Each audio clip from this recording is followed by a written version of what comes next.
front. Lan and I are from Carrico Pediatric Therapy. We are a clinic that provides services for occupational therapy, physical therapy, and speech therapy. And we have 4 locations here in Southern California. And we're going to be here today talking about the OT's role in supporting sensory and feeding challenges with the children with DYRK1A.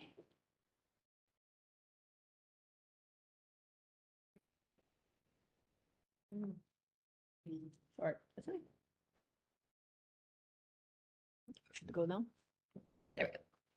So I'm Megan Guy. I am an OT at Carrico Pediatric Therapy. I have been with the company for 8 years, practicing for a total of about 9 years. I started in the school system, and I'm from Orange County, so welcome to all that traveled here.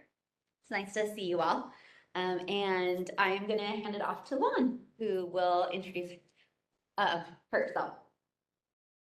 Thanks, Megan. Hi, I'm Lan Carrico. I'm the owner of Carrico Pediatric Therapy. We're excited to be here today. I'm also an occupational therapist. We have been open for 9 years, and of those 9 years, Megan has been with us for 8, so we love her dearly. So as occupational therapists, before we do that. So this is what we're going to try to make it as entertaining as possible and less dry. But first and foremost, we kind of want to go over these objectives of what we want to accomplish today with our presentation. First is we want to describe how OT can support children with DYRK1A, is that how you pronounce it? Okay. Discuss the importance of play, the developmental levels of play skills of young children, the sensory systems that may interfere with development, identify major reasons why children won't eat, outline the necessary developmental skills for eating and feeding, and discuss strategies to improve the child's eating and mealtime participation. So just so we know, if you want to share, can you raise your hand if your child has some sort of feeding delays? So we know, okay. What about sensory delays? Okay, so same people, okay. So, and then last is who in here knows what OT is? Great, okay, it's almost all of you. So for those who don't know what occupational therapy is, physical therapy and speech therapy are a little more intuitive, right? Physical therapy, work on mobility, speech works on language.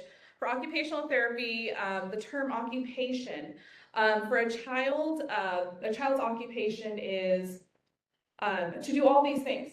So what occupies their time? Mostly play, right?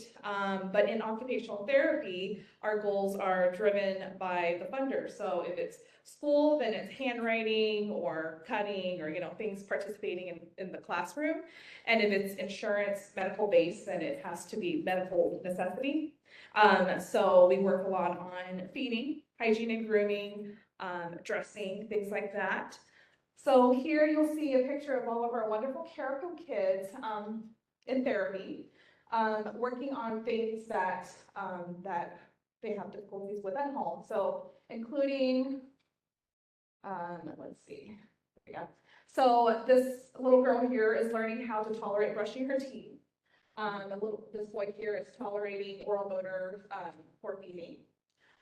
He's learning how to button his dress.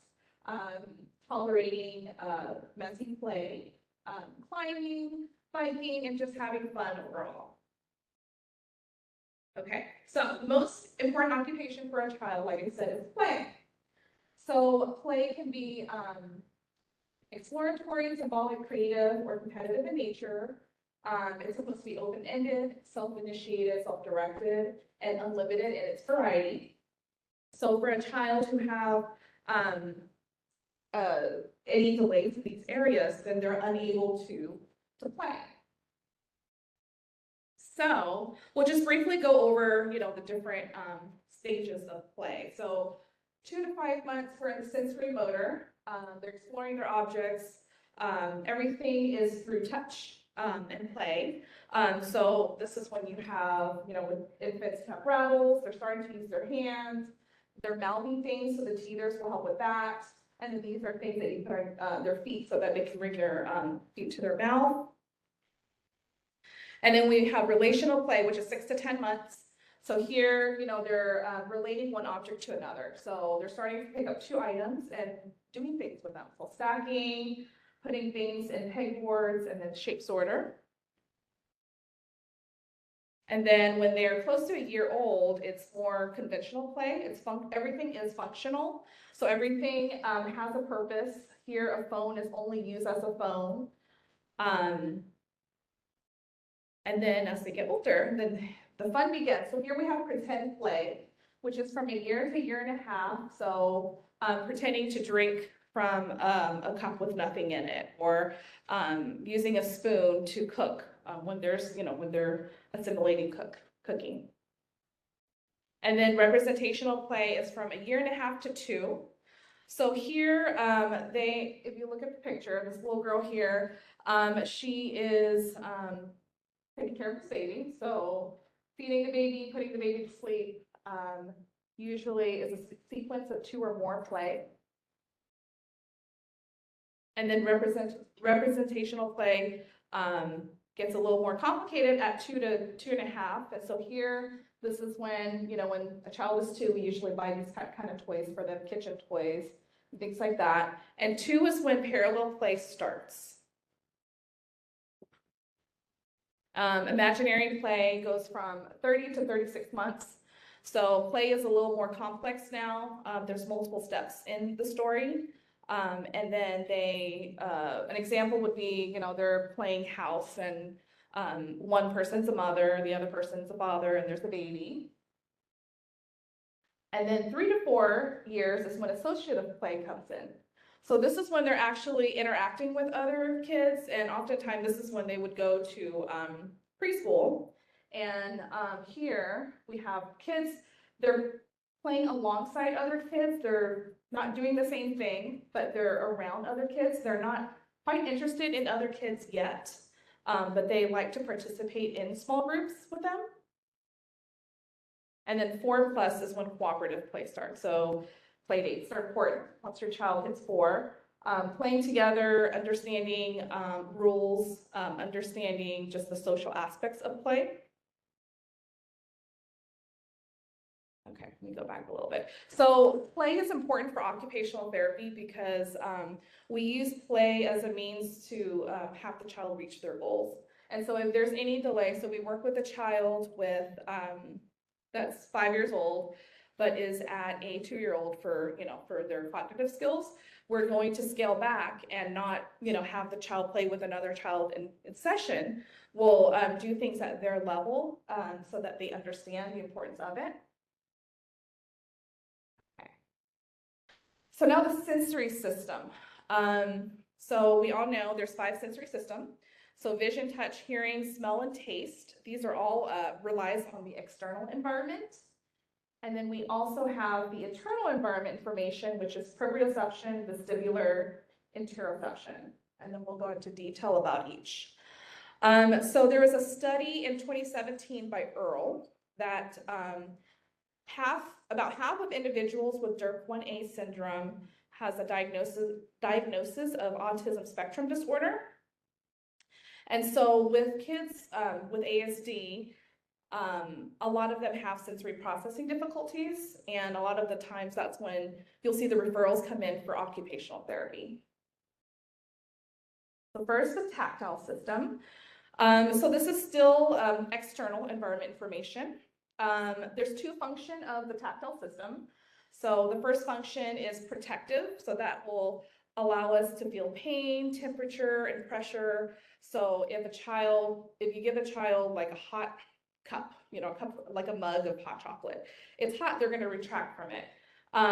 The other function of the tactile system is discriminative, which means it allows us to identify size, shape, and texture without using our vision.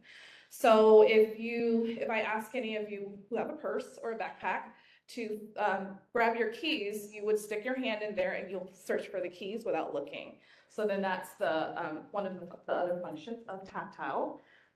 When a child has tactile processing difficulties, they could either be hyper-responsive or hypo-responsive. So hyper is when they are over-responsive to touch. So you might see a child with tactile defensiveness that can look like, they can't tolerate wearing different clothing textures, touching different textures. What else? They don't like to be touched. And then you have hypo, which is on the opposite side, where they're constantly seeking or touching things so that they could feel, they can get the input more. And then here are some strategies. So if your child's already receiving occupational therapy, these might look familiar. I have a question before we, for the tactile, it's like the hyper and the like Hypo? hypo. Can You wanna? can a kid be both in some ways? Like I can see sometimes in some items be like really what that's what, and for some stuff avoid. He has it in his mouth. He's Causes seeking? and hyper. So in the front of his mouth, he can't stand the things in there. So brushing teeth and getting in there is so difficult. And then in the back, he could barely, like, he needs more sensory swallow to feel things. So in the same area with both hyper and hypo. Yes, so to answer your question, those are great examples. A child can have both. Let me go back. So hyper tactile, so it could be, remember there's the two functions of tactile, so protective and discriminative. So it could be something that, so for Luke, you said your child's name is Luke. So for Luke, the protective part is not tolerating anything in the front of his mouth, right? So doesn't like that. And then when it's in the back of his mouth, you said that he doesn't swallow or he has difficulty with swallowing. Like breastfeeding with little. Breast, Yeah. So hyper in the front, but in the back. Yeah, so that's a good example of how a child can have both.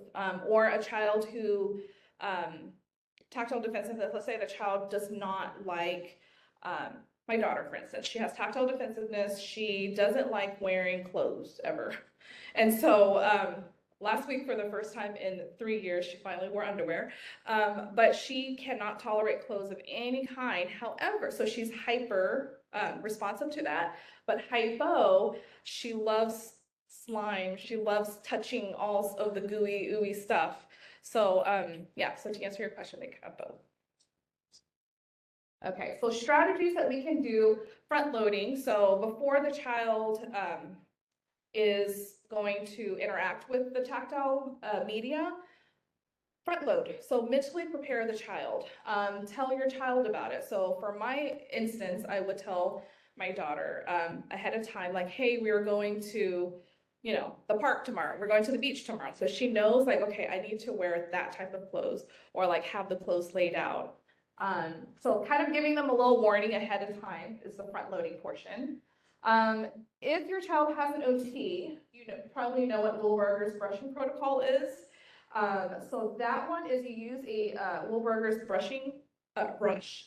It's soft bristle, but very kind of heavy duty. And it's very, the protocol is very strict. So you have to brush, you know, a certain way, you know, X amount of times a day, every couple hours. So if your child has OT, ask your therapist about that. Infant massage is something that you can get certified in to provide for a child with tactile issues. And then most importantly, novel texture sensory exploration interaction. So if you go back to, you know, the development of play, we're going to go back to that sensory motor, you know, like interacts. This is when those companies create those sensory bins where there's rice and beans and they throw different things in them. So you can make it at home easily. So just pretty much just exposing the child to it as much as they will tolerate. Okay. And then vestibular. So the vestibular system provides the child with a sense of balance and orientation in space relative to gravity. So it allows the child to maintain, you know, equilibrium, so standing upright. This system affects muscle tone, posture, balance, bilateral coordination, and level of arousal. So if your child has difficulty with any of these, something is going on with the vestibular system. So some strategies, Mostly if your child receives services in clinic, then they have the suspended equipment, right? So they have the platform swing, like all the different swings that they can work on their vestibular system with the child. You know, you can do things that are just gradual introduction, engagement of activities with change in head position, because the receptors are in the ears. Any change of the head position will help activate the system. So movements can be imposed by parents, therapists, or suspended playground equipment.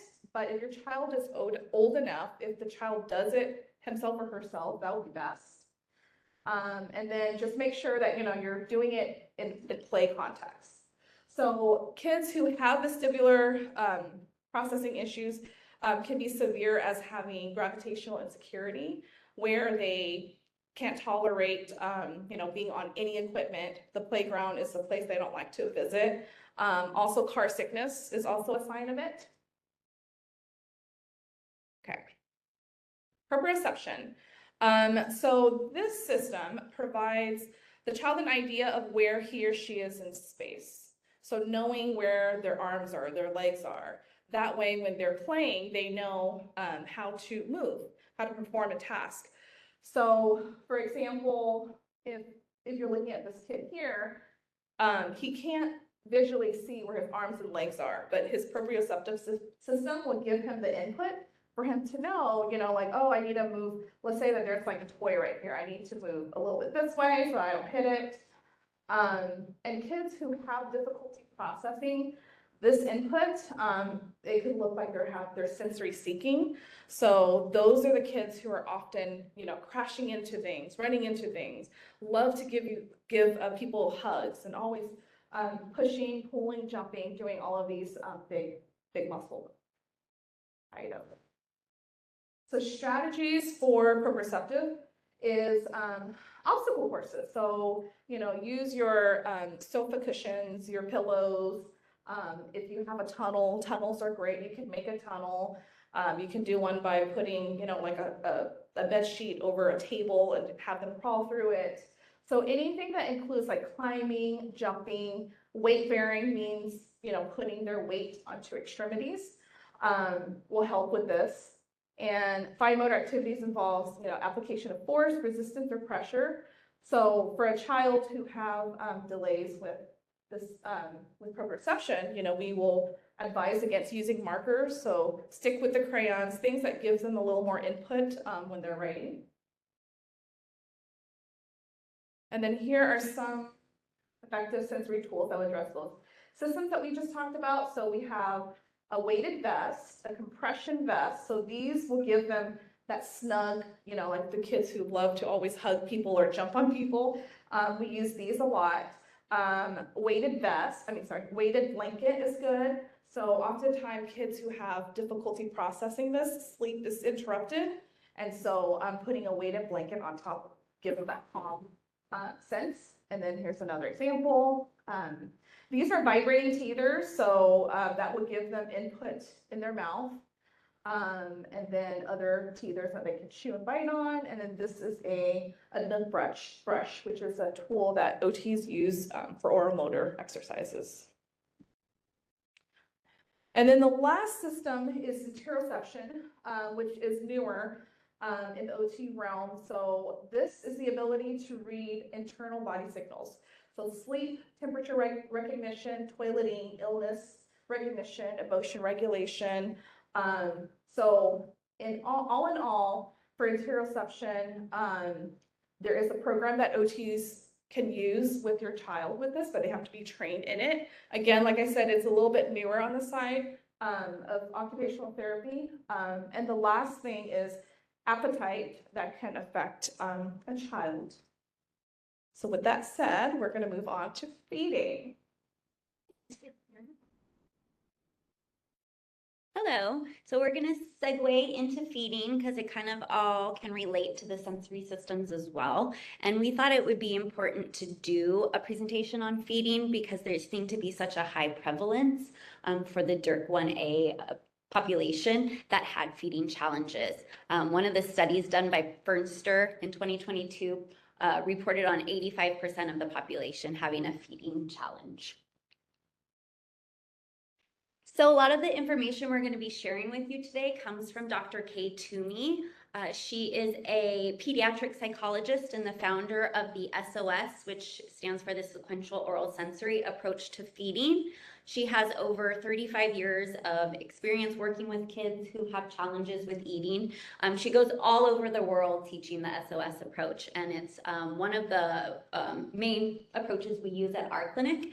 And even for the family groups that are in international, they may have, their child may be receiving this approach as well in their sessions. So one of the quotes she has is, when a child doesn't eat well enough to grow or to have good nutrition, it is most often because something about their body is not working quite right. It's not all in their head, it's all in their body. And we're going to be discussing a couple of eating myths today, and the first one is eating is instinctive. When in fact, eating is driven primarily by the appetite instinct only for the first 4 to 6 weeks of life. It is then driven by primitive motor reflexes until 4 to 6 months of age, and then the reflexes start to go away at about 6 months, and then the anatomy is also changing. So after the 6 months, eating then becomes a learned behavior. Oh, you know what? I'm sorry. I went a little too fast. We'll go back to this one. So feeding problems are common in children with all types of disabilities. We see it quite often in our clinic. And so some of the things that can happen are oral sensory motor problems. So all of those sensory systems that Lan just went over also, play a factor in how we're able to organize and plan and carry out our oral motor movements. So learning how to chew, learning how to get ready for that swallow, and then actually, going through with the swallow. There could be oral structural abnormalities. There could be aspiration. That's when the food or liquid goes down into the lungs instead of down the esophagus. So that can be very dangerous for a child or anybody. And then there could be self-feeding delays. So maybe a child isn't able to feed themselves with their fingers in their early stages, or they aren't able to feed themselves with a spoon or a fork. And then you could possibly see failure to thrive. So they're just not growing as expected to be on that growth curve. And then there could be selective eating, so eating just a very minimal amounts of foods or different varieties of foods. So we'll jump ahead. So before, we get into how OT helps, we thought it would be helpful to understand the progression of feeding development. So for first of life from 0 to 3 months, this is when a baby is latching onto a nipple or a bottle. The tongue moves forward and back to suck, and they're drinking about 2 to 6 ounces of liquid per feeding 6 times per day. So some red flags that you might see: they're unable to latch on while nursing or bottle feeding, or they're losing a lot of breast milk or formula out of the side of the mouth while they're feeding. The development of 4 to 6 months, they're starting to show more interest in food. They're opening their mouth in anticipation for the spoon coming. They're moving food from front of the mouth to back. And at 6 months, they begin to eat infant cereal, pureed foods. So they're starting to get that gradual introduction to solids. And then they're trying one flavor of pureed food at a time. So you can kind of monitor and see if they're developing any allergies to any of the different flavors. So a red flag in this stage would be not holding own bottle during feeding. Okay.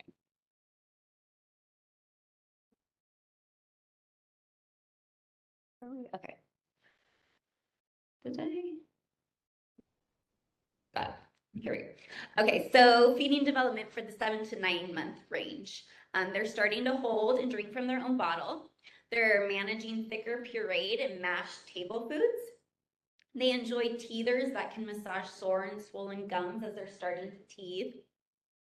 They're reaching for food, and they're showing preferences and dislikes for certain tastes. So a red flag here would be not bringing toys to mouth. So the little babies that are, putting everything in their mouth, that's actually something that you would want to see, because that is helping, their overall sensory systems with textures. It's helping them learn how to move their tongue within their mouth. So, we want to see that in the little ones. So from 10 to 12 months, they're beginning to finger feed. Their food variety increases. They're starting to eat more of those foods that may look similar to the foods we're eating. So soft cooked vegetables, soft fruits, finger foods. They're introduced to feeding utensils at this stage, and then they're accepting a greater variety of smell and taste.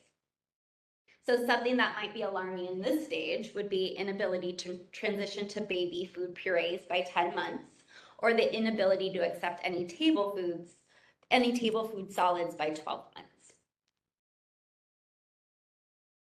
And then the last couple stages, well, there's more stages, but we're just gonna go up to the 24 months. So we have the 13 to 18 month range. That's where there's an increase in variety of coarsely chopped table foods, and they're holding and drinking from an open cup on their own. So here, some concerns would be inability to transition to that cup by 16 months, or a child who has not weaned off most or all baby foods by 16 months. And then from 19 to 24 months, that's the time where, they've developed those more mature chewing patterns. So they're really just working on refining those skills. So by a time a child is 2 years old, they're eating pretty well and efficiently. So some red flags are a food range that is less than 20 foods, meaning that's less than 20 different types of foods they'll eat, especially if those foods are being dropped, meaning they liked something and then all of a sudden they won't eat it anymore. So here are 5 skills throughout development that the children need to learn to eat well. So this is the sensory tolerance and the exploration. So all those sensory systems that Lan just went over, they're playing a factor in this one. They have to visually be able to tolerate looking at food. They have to be able to tolerate the touch of food on their hands, in their mouth. They have to be able to tolerate the smells. Then they need to have the postural stability. They need to be able to sit upright to eat safely. Tongue tip lateralization, that is when we take a bite of food and our tongue moves the food back to the molars. So they need to be able to, have that adequate tongue movement to be able to get it to where it needs to be chewed well, and then also across the mouth from side to also help break down that food for a safe swallow. And together with the rotary chewing, that's like the mature stage of that's going to help get that food safely chewed. And then you're going to want your child to have a positive mindset. So if it's going to be a negative experience, the child is going to be stressed, and then they're going to shut down. So the second myth that we have is eating is the body's #1 priority. That is a myth. The facts are that breathing is our #1 priority, because we're going to keep us alive. Then 2 is the postural stability. We need to have that stabilization in order to eat safely. So if a child does not have a good foundation, doesn't feel stable, then they're not going to feel safe. They're not going to be safe for eating and swallowing. So that becomes the second priority. So we work a lot on the postural stability.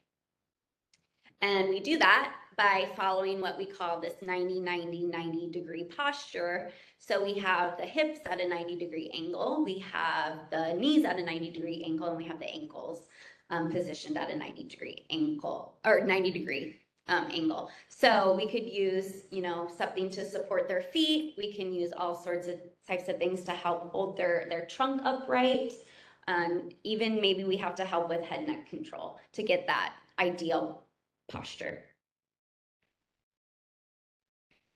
And then throughout the development, you're also going to see times where things can start going really well for children for feeding, or they might show a regression. So we see it in, the clinic where, we start working with a kiddo, there's no feeding concerns, and then all of a sudden there starts to become feeding concerns arise. And I specifically see it a lot around the 3-year the 3-year mark. Okay, so there's a problem, there's a challenge. What can an OT do to help? So starting with the little babies, we could work with the mother or the father on feeding positions. So for breastfeeding, we have the cradle hold. We have a position with the mother lying down, which is more restful for her. A football hold, which helps when the baby has trouble latching. And then a laid back position if the mom has an overactive letdown or a baby with reflux.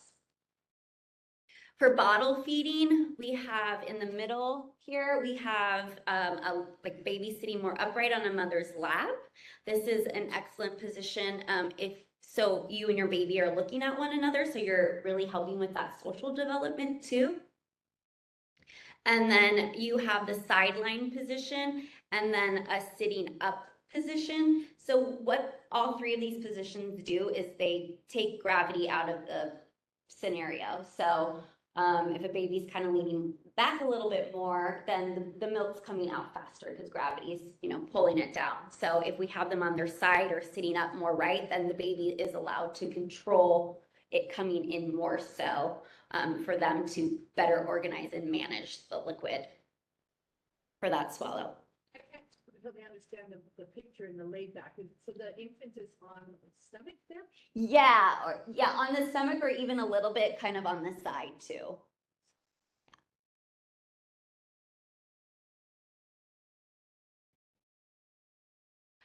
So an OT is also going to work with the child on the developmental of food progression. So here is the developmental progression for typically developing children about these age ranges.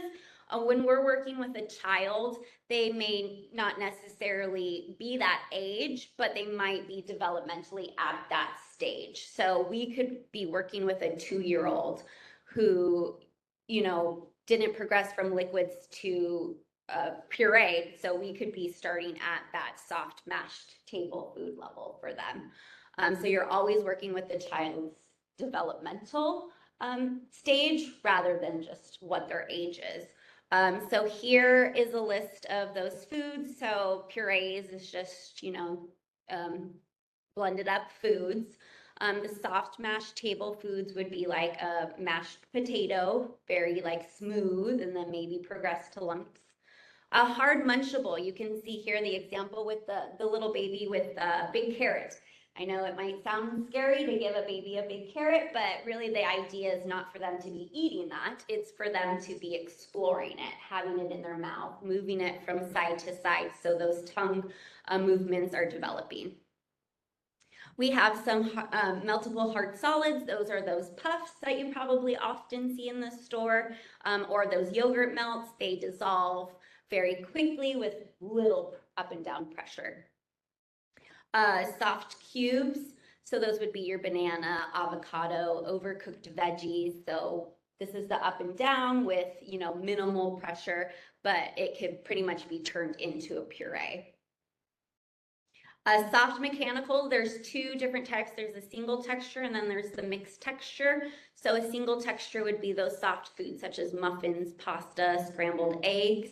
They break apart easily. And then a mixed texture would be like a pasta with a meat sauce, a chicken nugget with the outside coating and then the chicken on the inside, and then like mac and cheese. And then the hard mechanical. So those are like the harder to chew food. So we're thinking of those raw veggies.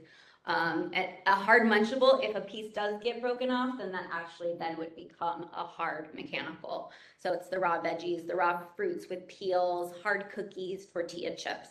So those shatter in your mouth, they go everywhere. So you really have to have those oral motor skills to be able to collect those pieces, form what we call that cohesive bolus in order to prepare and follow through with the swallow. An OT will also work with families on proper seating, so equipment that they can have in their home. These are some examples of how we can support those kiddos who don't have the adequate postural stability.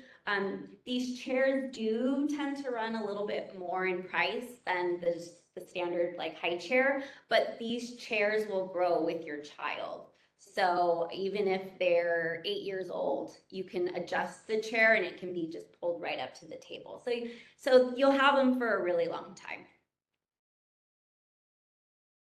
We also might recommend or use some adapted utensils and feeding equipment in our sessions with kiddos that have difficult with eating. So we have a handle here, the green one, that can help them hold their own cups or bottles. We have some built-up handles to help them hold some adaptive cups.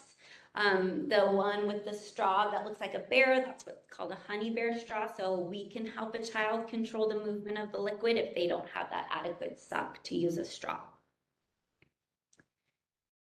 And then we really encourage parents to carry over social modeling in the home. Oop, I'm so sorry. Here we go. So yeah, they're gonna learn from you. So it's a very important part of our interventions with them is to carry it over into the home and model those behaviors. Like I said, eating is a learned behavior. So you want to be setting those examples and sit down and eat with your child. Have them see you eating what you're trying to get them to eat. Discuss what's being served, talked about the colors of the foods, talk about what the foods feel like, what do they smell like? Is it a big smell or is it just a little smell? Have serving dishes, so if your child is able to, they can serve out their own and control the portion size of what gets put on their plate. And again, they're just being exposed to it, no pressure here. You know, just the fact that they're able to tolerate something on the table, that's a win right there. So no pressure to actually eat the food. Because remember, if they get stressed, they're going to shut down. And then it's going to become even, you know, more alarming. So here, research shows that children eat new food only when their parents sit down and eat that new food too. So big role you all play. And then like Lan was talking about and emphasizing play as, you know, an occupational for children, you want to make the feeding, you want to make feeding fun. So we play a lot with food. It's okay to get messy. It really helps with like that tactile system. So, you know, get some mats out, have some, you know, towels handy, but don't clean up until the very end. Yeah, have the children feed their dolls. We've painted with food. That picture shows a bell pepper, I believe, cut off, the top off, and, you know, the child stamping with paint. Make silly faces, make animals. Think about what your child likes and turn that food into something. Cars, we've done before. You can do a real life Mr. Potato Head. Just something to make it fun and enjoyable and have them help in every way that they can in the kitchen. You know, from the early stages, you could have a little child, you know, just helping put like toppings of a salad into a salad bowl, where the older kids can maybe do a little bit more with like cutting and preparing foods with an appropriate knife for them. So have them involved in the kitchen. Here is a picture of Dr. Kate Toomey. We really encourage you to check out these resources. You can even access the workshop, the parent workshop that she hosts. It's very informative.